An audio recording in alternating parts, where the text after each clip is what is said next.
Welcome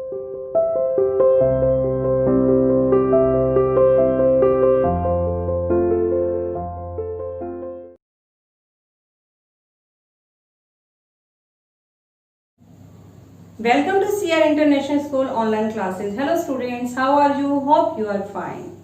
बेटा आज हम social and political life book का चैप्टर नंबर 4 स्टार्ट कर रहे हैं।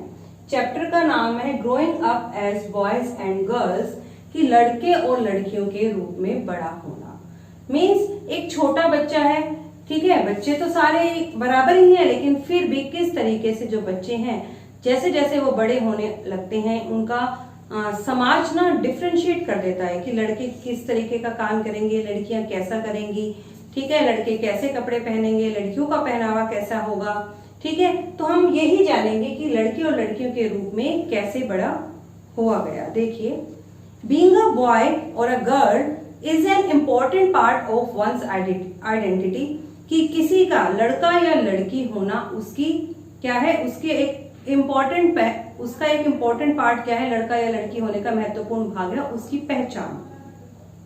The society we grow up in teach us, जिस समाज में हम बड़े होते हैं वह हमें सिखाता है what kind of behaviour is acceptable for girls and boys, कि जो समाज है लड़के और लड़कियों के किस तरीके के व्यवहार को एक्सेप्ट करता है, मानता है। What boys and girls can और कैन नॉट डू, कि लड़के और लड़कियों को क्या करना चाहिए और क्या नहीं करना चाहिए। We often grow up thinking that these things are exactly the same everywhere. We often grow up, जब हम सोचते हैं, जब हम बड़े होते हैं तो ये सोचते हैं कि जो जितनी भी चीजें हो रही है एग्जैक्टली द सेम एवरीवेयर, सब जगह एक से हैं, लेकिन ऐसा नहीं होता है।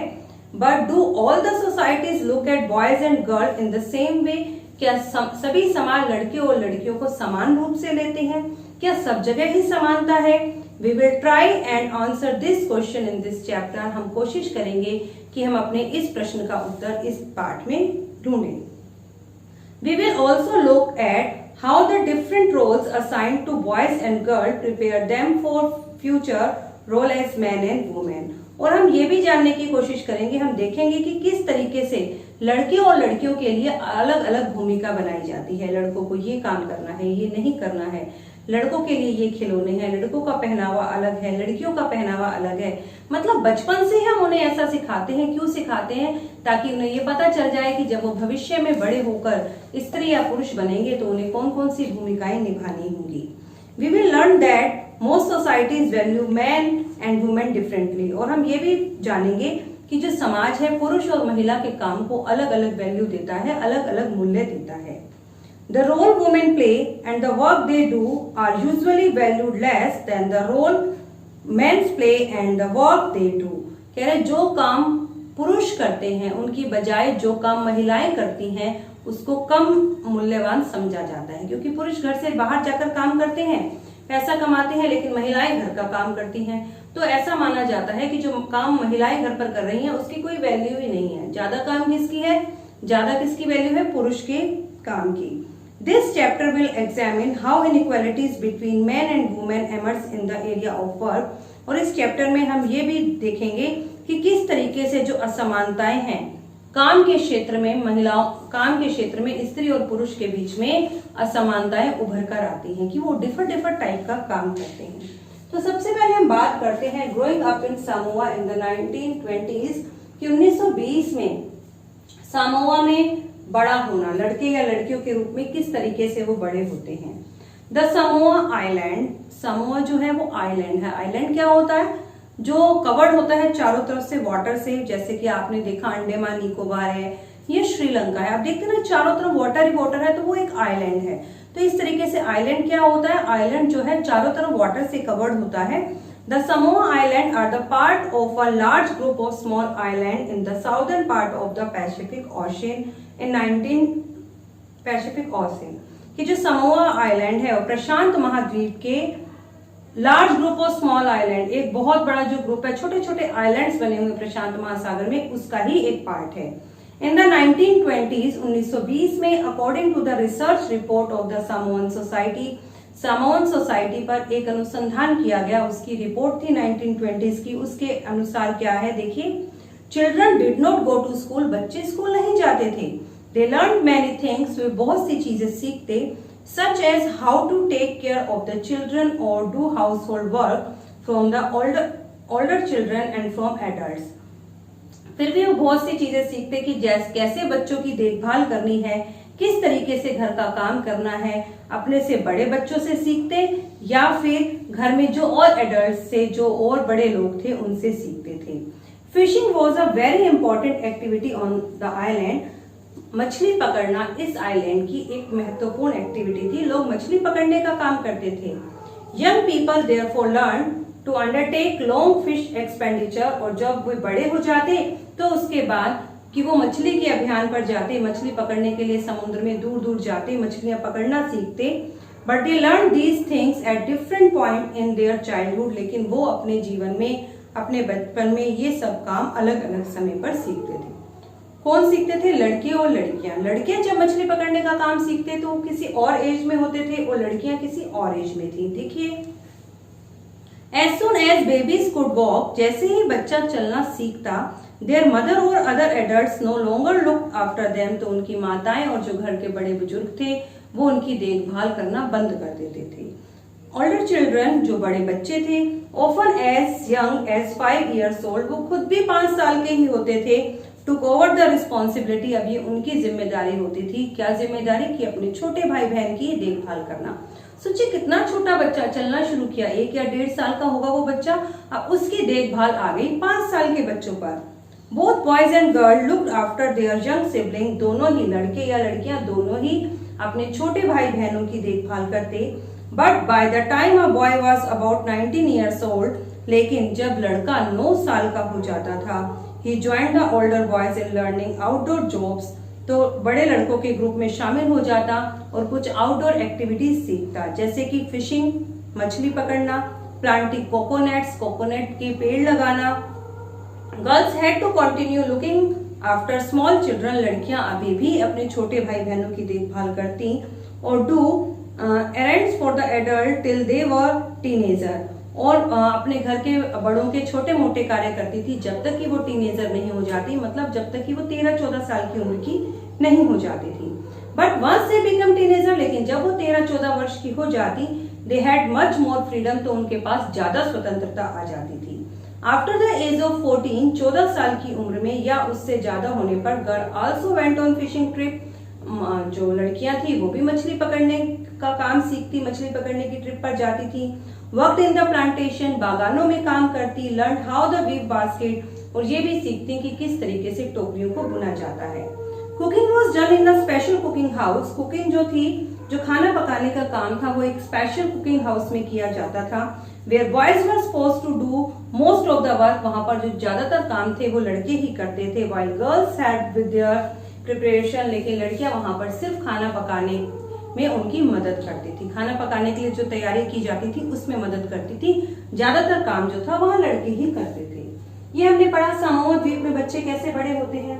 अब हम बात करते हैं ग्रोइंग अप मेल इन मध्य प्रदेश इन 1960s, कि 1960 में मध्य प्रदेश में लड़कों का बड़े होना।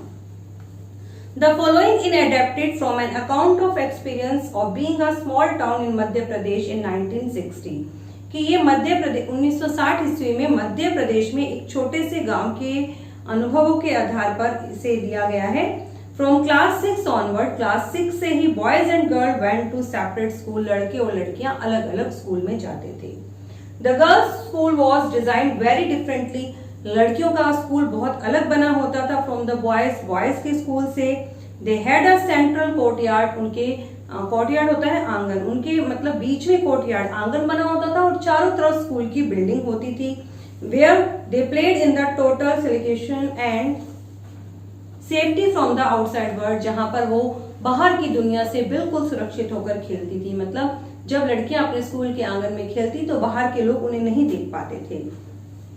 The boys school had no such courtyard, लेकिन बॉयज के स्कूल में इस तरीके का कोई आंगन नहीं होता था। And our playground was just a big space, और यहाँ तक कि जो उनका प्लेग्राउंड था, जो खेल का मैदान था, वो एक खुली जगह थी अटैच टू द स्कूल, जो कि स्कूल से जुड़ी हुई थी। एवरी इवनिंग, हर शाम, once the school was over, जब स्कूल बंद हो जाता, स्कूल खत्म हो जाता, the boys watched 100 of school girls crowded the narrow street. तो लड़के जो थे लड़कियों को संकरी गलियों से जाते हुए देखते, मतलब लड़के छुट्टी होती थी तो लड़के गलियों में खड़े रहते थे और लड़कियां जब वहां से स्कूल से निकलती तो वे उन्हें देखते थे। As these girls walk on the street they looked so purposeful. लेकिन लड़कियां जब वहां से निकलती गलियों से तो वो बहुत ही गंभीर, बहुत सहमी सहमी दिखती थी। This was unlike the boys. लड़कों से बिल्कुल अलग था, क्योंकि लड़के जो थे who used to street as a place of stand surrounding idling to play to try out tricks with their bicycle। लेकिन लड़के जो थे गलियों का इस्तेमाल खाली खड़े रहने के लिए या फिर खेलने के लिए या फिर अपनी साइकिल के करतब दिखाने के लिए, मतलब साइकिल चलाई, इसके लिए वो गलियों का इस्तेमाल करते थे। फॉर द गर्ल्स, लेकिन जो लड़कियां थी, the street was simply a place to get straight home.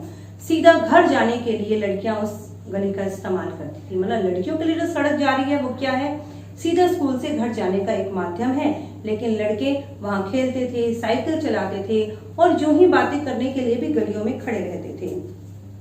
The girls always went in a group. लड़कियां हमेशा ग्रुप में चलती, परहैप्स बिकॉज दे वो also carried fears of being teased और अटैक्ड। वो हमेशा समूह बनाकर, एक ग्रुप बनाकर चलती थी, क्योंकि उन्हें डर लगता था कि कहीं कोई उन्हें छेड़े नहीं या फिर कोई उन पर अटैक ना कर दे। After reading the 2 examples above, ऊपर के 2 एग्जाम्पल पढ़ने के बाद हमने ये रियलाइज करा that there are many different ways of growing up, कि बच्चों के बड़े होने के भी कई तरीके हैं।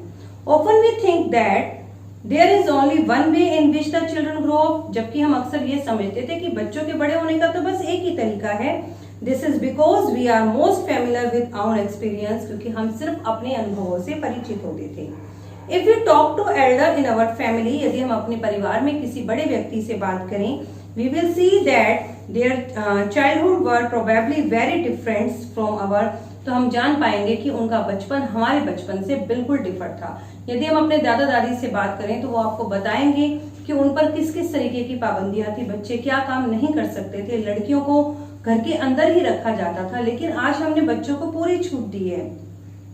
We also realize that society make clear distinction between boy and girl, और हमें ये रियलाइज है कि जो सोसाइटी, जो समाज है, लड़के और लड़कियों के बीच में एक क्लियर डिस्टिंक्शन, एक साफ भेदभाव रखता है। This being from a very young age, जो कि बहुत छोटी उम्र से ही शुरू हो जाता है। We are for example given different toys to place, उन्हें खेलने के लिए भी अलग अलग खिलौने दिए जाते हैं। Boys are usually given to car to play, लड़कों को खेलने के लिए कार दी जाती है, एंड गर्ल्स डॉल, लड़कियों को गुड़िया दी जाती है।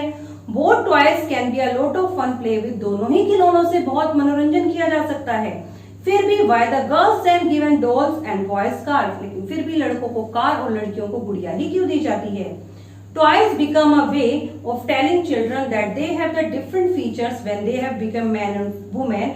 बच्चे को खिलौने जो हैं, बच्चे को ये बताने का माध्यम है कि जब वे बड़े होंगे तो किस तरीके से उन्हें अपने फ्यूचर में मैन और वुमेन की अलग अलग भूमिका को निभाना होगा। If you think about it, the difference is created in the smallest and the most everyday things. और हम इफ यू थिंक, यदि हम सोचते हैं, द डिफरेंस इज क्रिएटेड, तो ये जो डिफरेंस पैदा हो रहा है in the smallest and the most everyday things, हमारे दिन प्रतिदिन की छोटी छोटी चीजों से ये डिफरेंस शुरू हो रहा है। How the girl must dress, कि लड़कियों का ड्रेसअप कैसा होना चाहिए। What games boy should play, लड़कों को क्या गेम खेलने चाहिए, लड़कियों को क्या गेम खेलने चाहिए। How the girls need to talk soft and boy need to tough, कि लड़कियों को सॉफ्ट बोलना चाहिए और बॉयज को टफ यानी थोड़े रोबदार बोलना चाहिए। All these are way to telling the children that they have specific role to play. ये सब बताते हैं बच्चों को कि उनके बड़े होने पर उनका डिफर रोल होगा।